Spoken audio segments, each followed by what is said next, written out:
Bom, e nós já estamos em contato neste momento com o secretário de Saúde aqui do município de Ijuí, senhor Márcio Strasburger, como eu mencionei aí no início da programação, para a gente falar aí sobre diversas ações dentro da pauta saúde. Secretário, inicialmente aí já te agradeço pela disponibilidade em mais uma vez conversar com a gente, e não dá para a gente começar falando de outro tema, senão um assunto que, olha, ao que me parece, depois da pandemia da Covid-19, pelo menos, a gente não havia falado tanto como nos últimos meses, nas últimas semanas, que é a respeito dos atendimentos, muitas vezes da superlotação, tanto na UPA 24 horas, nos postos de saúde, no Corujão da Saúde, nos pronto atendimentos aí, tanto de hospital público quanto particulares. Então, gostaria de saber de ti, secretário, se vocês já têm dados, se vocês já têm números aí sobre os atendimentos efetivados nos últimos meses, nas últimas semanas, e se a principal causa de toda essa superlotação no que se refere aos atendimentos continua sendo a dengue, que é o assunto que a gente também vem falando bastante aqui nos últimos meses. Bom dia, secretário. Bom dia, Sabrina. Bom dia aos ouvintes. Sim, nos últimos meses, março, abril, que foram meses com bastante atendimento, bastante demanda vinculado muito à dengue. Então, os atendimentos de dengue, eles são atendimentos que eles são diferentes do que a gente tinha da Covid, por exemplo. A Covid, o paciente vinha, ele era diagnosticado, saía com o tratamento médico prescrito, né? E a maioria deles evoluía super bem a partir dessa prescrição do tratamento e evolução da doença. A dengue, ela é diferente. O paciente, ele vai uma vez no serviço para diagnosticar a situação, e aí depois, pela evolução da doença, os sintomas aumentam, o paciente fica pior, precisa fazer acompanhamento do hemograma a cada 2 dias, então ele tem que ficar voltando ao serviço. E aí a gente tem uma situação que ele sobrepõe demandas. A gente tem os pacientes novos e os pacientes que estão em acompanhamento de dengue. E isso que por vezes acaba superlotando o serviço, que era diferente da Covid, onde a imensa maioria era o primeiro atendimento. Então, isso que a dengue traz de diferente, né? O segmento desses pacientes. Uma outra coisa que a gente já vem observando é a redução do número de notificações comparado com o número de atendimentos. Até início de maio ali, até a metade de maio, mais ou menos, de abril, a gente tinha um número bastante grande dos atendimentos vinculados à notificação, ou seja, bastante atendimento de primeiro caso de dengue.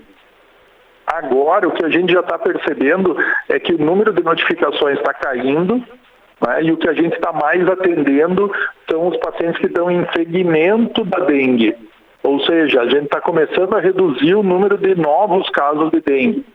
Então, historicamente, a 17ª semana, que é a última semana de abril, a partir dali os casos novos começam a reduzir, né? Então, isso que a gente tem hoje, esse é o nosso panorama de hoje, né? Certo. Bom, secretário, ontem a gente conversava aí a respeito dos atendimentos e o senhor trazia uma situação aí de que, fechando os dados ontem, naquele momento, só em abril, mais de 30 mil pessoas haviam sido atendidas. Confere essa informação, secretário? Isso aí. Então, a gente gerou, né, no mês de abril, foi um quantitativo bastante expressivo, né, de pacientes atendidos, de pessoas atendidas, que chegou a 30 mil pessoas que passaram pela rede pública. Então, seja atendimento médico, atendimento de enfermagem, atendimento de dentista, atendimento de nutricionista, atendimento aqui na policlínica, na UPA, no CAP, na farmácia, enfim. 30 mil pessoas passaram pela nossa rede de saúde do município. Isso é um valor bastante considerável, né? É um movimento muito grande de atendimento, né? Então, para mostrar a situação e a demanda impostas para os serviços de saúde e para os trabalhadores da saúde nesse mês de abril que passou, né? Sim. Bom, e com certeza o município de Ijuí como um todo também, a rede pública de saúde, não esperava que fosse acontecer mais uma situação dessas, né? Como a gente mencionou antes, a pandemia da Covid e agora essa questão da dengue que não era esperada. Como é que o senhor avalia o preparo da rede pública aqui do município? Principalmente agora, nesse momento, houve ampliação das estruturas físicas, houve ampliação de profissionais, o que foi feito em termos de melhorias para o atendimento a este público nesses últimos meses de maior demanda, secretário? Sim, a respeito da dengue, a dengue já era uma preocupação nossa no ano passado, né? Então, quando teve um surto de dengue importante em Ajuricaba, em Santo Ângelo, em Santa Rosa, isso tudo no ano passado, nós estávamos preocupados aqui com esse movimento da dengue na redondeza, enquanto que aqui a gente conseguiu sustentar bem a questão da dengue no ano passado. Mesmo ao redor está passando por situações bem importantes. Desde a metade do ano a gente veio fazendo diversas ações, né? A Secretaria do Meio Ambiente, o secretário Yuri, o secretário Fábio na Obras, fizeram excelentes trabalhos de recolhimento de lixos, a campanha, o programa do lixo zero do meio ambiente, fazendo recolhimento de lixos, onde a população deposita o lixo sem muito regramento, né? Então, tudo isso foi feito no decorrer do ano passado. Os agentes de saúde fizeram suas ações também, continuamos com as ações educativas, tudo isso, né? Contudo, fomos, sim, surpreendidos pela questão dos reservatórios de água. Então, tinha sido feita a orientação, tinha sido feita a virada dessas águas, né? A eliminação desses reservatórios, contudo as pessoas voltaram a reservar a água. Então, algumas questões vinculadas à seca que a gente passou, a questão do aumento do custo da conta de água, algumas regiões da cidade que já tem a rede de esgoto ligada que aumenta o custo da água.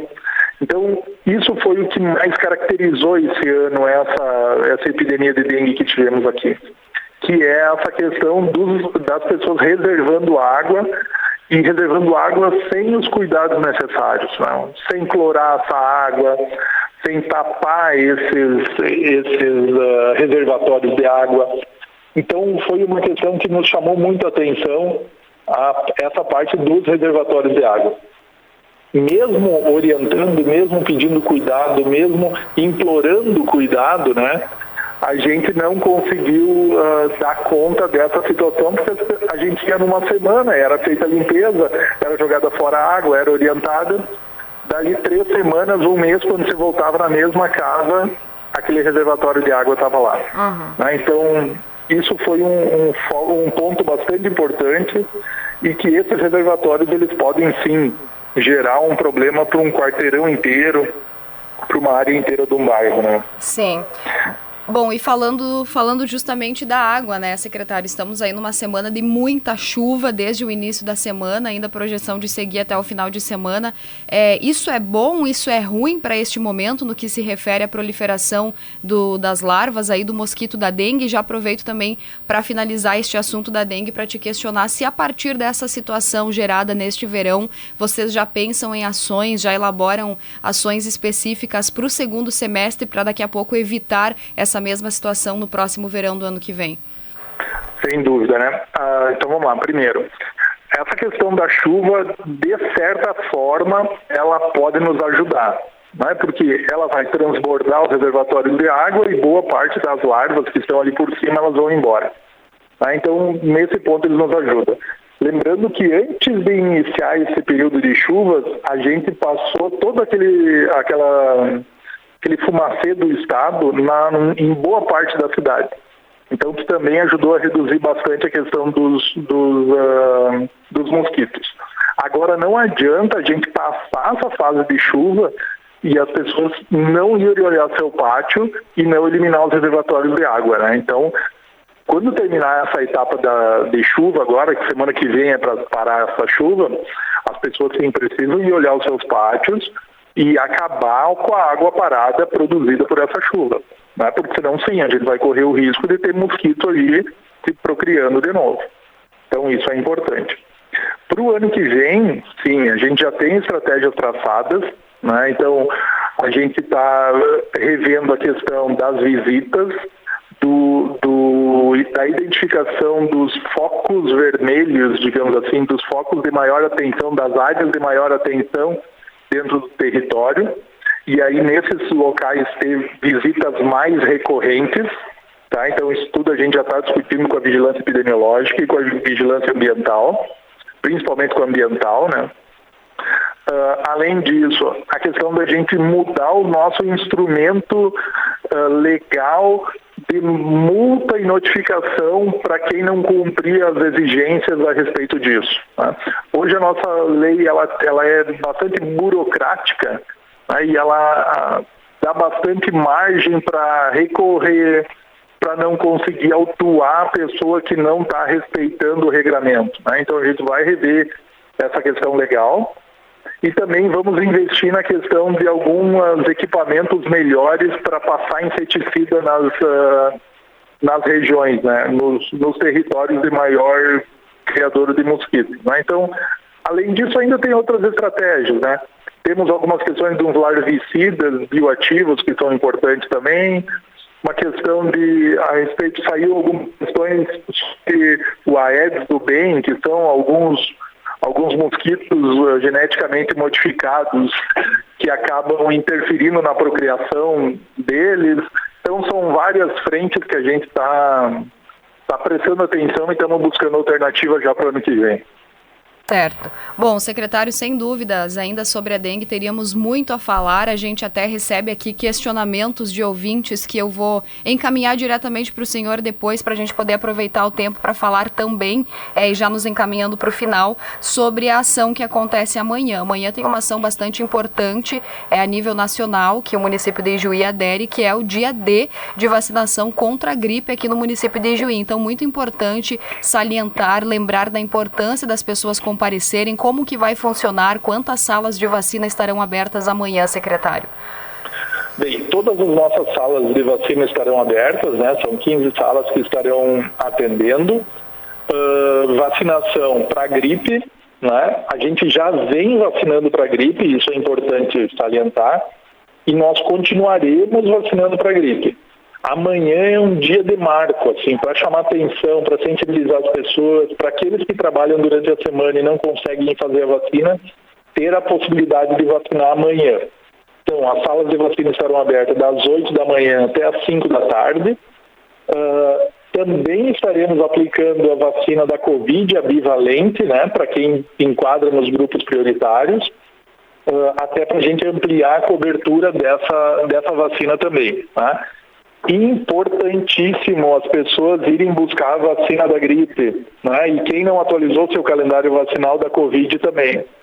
A gente vai começar a entrar agora nesse período de frio, de alternância de temperaturas bastante grande, e sim, vamos entrar na etapa das doenças respiratórias. A vacina, sem dúvida nenhuma, diminui a gravidade e diminui a chance de alguém pegar uma forma mais importante dessas doenças respiratórias. Então a gente chama, a gente pede para a população participar, as equipes estarão à disposição nas unidades. A gente sabe que o tempo vai estar provavelmente com uma chuvinha ou mais molhado, né? Mas é importante fazer esse esforço, ir para a unidade para fazer a sua vacina. Certo, muito bem lembrado, né? Apesar do tempo, vale aí o esforço de cada um, como o secretário mencionou, já vamos entrar oficialmente no inverno, esse período que já é mais conhecido por doenças respiratórias, então daqui a pouco, para evitar um segundo problema, vamos fazer um esforço e comparecer aos postos amanhã. Secretário, muito obrigada pelas informações, sem dúvida voltaremos a conversar, estamos sempre à sua disposição. Muito obrigada, bom trabalho, bom dia. Eu que agradeço, Sabrina, permanecemos à disposição. Sempre importante o trabalho de vocês na divulgação e na sensibilização da população a respeito dessas questões da saúde. E espero que todos compareçam nas salas de vacina amanhã. E assim a gente consegue passar esse inverno sem importantes doenças respiratórias aí. É isso que a gente espera, né?